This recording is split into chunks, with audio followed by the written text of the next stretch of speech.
एक बहुत ही भोला भाला सा आलसी लड़का था। वह कोई काम नहीं करना चाहता था, बस खाना खाता, घूमता और सोते रहता था। एक दिन उसे किसी ने बताया कि एक आश्रम है जहां पर कुछ नहीं करना पड़ता है और हर दिन 2 समय का खाना और नाश्ता मिलता है। तुम वहां जाकर के रहो। उस आलसी लड़का ने सोचा कि ये तो बहुत ही बढ़िया है और वह उस आश्रम में जाकर रहने को सोचा। और फिर वह भोला भाला आलसी लड़का अपना सारा सांसारिक जीवन छोड़कर उस आश्रम में जाकर रहने लगा। आश्रम में गुरुजी रहते थे। वह कुछ समय सबको प्रवचन देते हैं। वह आलसी लड़का सुनता था, बाकी समय आराम करता था और फिर भर पेट खाना खाकर सो जाता था। ऐसे ही उस लड़का का दिन गुजरता गया। एक दिन उस आश्रम में कुछ भी नहीं बना। नाश्ते के समय नाश्ता नहीं मिला। उसने सोचा नाश्ता नहीं मिला, भोजन तो मिलेगा। अब भोजन के समय भी उसे भोजन नहीं मिला। लड़का दौड़ करके गुरुजी के पास गया और उसने पूछा कि आज भोजन क्यों नहीं बना। गुरुजी ने कहा कि बेटा, आज एकादशी है और जितने भी आश्रम के सदस्य हैं उनका उपवास है और तुम्हारा भी आज उपवास है। आज भोजन नहीं बनेगा। वह लड़का आलसी था और उसे भूख भी बहुत लगता था। उसने गुरुजी से बोला कि मैं उपवास नहीं रहूंगा, मुझे भूख लगी है, मैं खाना खाऊंगा। गुरुजी ने बोला, ठीक है, जाओ भंडारे में से सामान लेकर के आओ और आश्रम में नहीं बाहर ले जा करके बना लो। लेकिन याद रखना, भोजन बनाने के बाद सबसे पहला भोग भगवान को लगाना और फिर तुम प्रसाद पाना। वह लड़का बोला, ठीक है, और फिर अनाज लेकर नदी की ओर पहुंचा।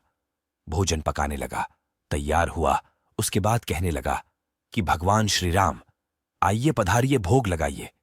अब जब उसे लगा कि भगवान तो आ नहीं रहे हैं, तो फिर कहने लगा कि मुझे मालूम है आपको तो अच्छा खाने की आदत है, मैं बना नहीं पाया और मुझे अच्छा भोजन बनाने भी नहीं आता, लेकिन जो भी रूखा सूखा बना है आकर खा लीजिए।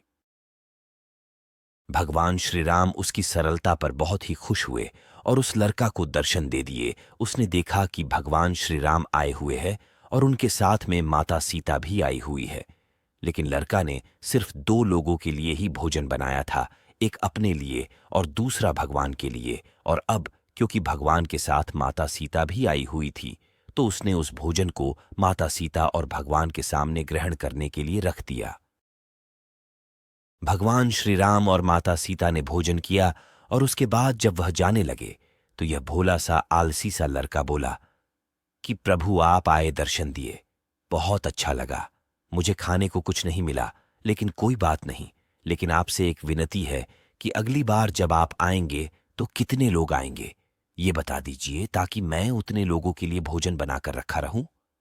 भगवान श्री राम मन ही मन मुस्कुराए और फिर अंतर ध्यान हो गए। लड़का आश्रम गया। दिन बीतता गया और फिर एकादशी का दिन आया और इस बार उसने 3-4 लोगों के लिए अनाज लेकर के खाना बनाने के लिए नदी के किनारे पहुंचा और उसने बड़े प्रसन्नता से भोजन बनाया और इंतजार करने लगा कि प्रभु आइए और भोग लगाइए। इस बार लड़का देखता है कि भगवान श्री राम पूरा राम दरबार लेकर के आए हैं, जैसे माता सीता, लक्ष्मण, भरत, हनुमान जी और सभी लोग आए हैं। लड़का ने 3-4 लोगों का भोजन बनाया था और इस बार भी भोजन कम पड़ गया। लड़का ने निराश होकर भोजन को प्रभु के आगे रख दिया। उन्होंने भोजन किया और फिर चले गए और इस बार भी लड़का फिर से भूखा रह गया। अब लड़का फिर आश्रम गया। दिन बीतता गया और फिर एकादशी का दिन आया और इस बार गुरुजी से कहने लगा कि गुरुजी, मुझे इस बार ज्यादा अनाज चाहिए। गुरुजी सोचने लगे कि यह इतना सारा अनाज का करता क्या है, कहीं इसे बेचता तो नहीं है। फिर उन्होंने कहा कि ठीक है, भूख से परेशान रहता है। लड़का ने कहा कि नहीं गुरुजी, मैं भूख से परेशान नहीं रहता हूं, प्रभु के साथ बहुत लोग आते हैं, उनको भी तो भोजन करना पड़ता है। गुरुजी को लगा कि लड़का पागल हो गया है, लेकिन गुरुजी ने सोचा कि चलो एक बार चलकर देखते ही कि लड़का इस अनाज का करता क्या है। वह भोला सा लड़का अनाज लेकर के नदी के किनारे पहुंचा और इस बार भोजन बनाया नहीं। उसने सोचा कि प्रभु हर बार ज्यादा लोगों को लेकर के आते हैं, इस बार वह जितने भी आएंगे खुद बना करके भोग लगा लेंगे। और फिर प्रेम से प्रभु को बुलाने लगा। गुरुजी ये सब छुपकर देख रहे थे कि ये भोजन तो बनाया नहीं और प्रभु को बुला रहा है। लेकिन लड़का ने देखा कि इस बार प्रभु के साथ बहुत से लोग आए हुए हैं, तो उसने प्रभु के सामने हाथ जोड़त करके कहा कि प्रभु माफ करना, आप बहुत सारे लोग आते हो, मुझे संख्या पता नहीं होती है और मेरी हिम्मत भी नहीं होती है कि इतने सारे लोगों के लिए भोजन बनाऊं। आप स्वयं आइए, बनाइए, खाइए और भोग लगाइए। प्रभु मुस्कुराते हैं और अपने साथ आए सभी लोगों के साथ मिलकर के भोजन बनाते हैं। गुरुजी ये सब छुप करके देखते हैं और फिर लड़का के पास आकर के कहते हैं कि तुम ये कर क्या रहे हो? लड़का कहता है कि गुरुजी, आपको दिख नहीं रहा है कि भगवान श्री राम पधार चुके हैं, मां सीता आई हुई है, हनुमान जी आए हैं और भी सभी लोग आए हुए हैं, भोजन बन रहे हैं। गुरुजी ने बोला कि पागल हो गया है, मुझे तो कोई दिख नहीं रहा है। लड़का गुस्सा हो गया और बोला, प्रभु आप ये क्या कर रहे हो?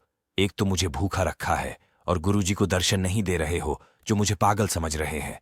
कृपा करके गुरुजी को दिख जाओ। भगवान बोले, नहीं, मैं इन्हें नहीं दिख सकता। लड़का बोला, क्यों नहीं दिख सकते? मेरे गुरुजी तो बहुत महान है, बहुत बड्ढे ज्ञानी और ज्ञाता है। भगवान बोले, हां, ज्ञानी और ज्ञाता होंगे, लेकिन तुम्हारी तरह सरल नहीं है। जो सरलता तुम में है वो तुम्हारे गुरुजी में नहीं है। लड़का ने यह बात गुरुजी से कह दी कि भगवान श्री राम कह रहे हैं कि आप में सरलता नहीं है, आप मेरी तरह सरल नहीं हैं, इसीलिए आपको नहीं दिख सकते। गुरुजी की आंखें नम हो गई और रोने लगे और बोले कि बिल्कुल सही कहा, मेरे अंदर तुम्हारे जितना सरलता नहीं है, और फिर माफी मांगने लगे। फिर भगवान ने गुरुजी को भी दर्शन दिए। ये कहानी हमें सिखाती है कि जीवन में सरलता सबसे आवश्यक है। जितने सरल बने रहेंगे उतना जीवन में आगे बढ़ते चले जाएंगे। जब आप सरल होते हैं तो आप खुद भी मुस्कुराते हैं और दूसरों को भी मुस्कुराने की वजह देते हैं।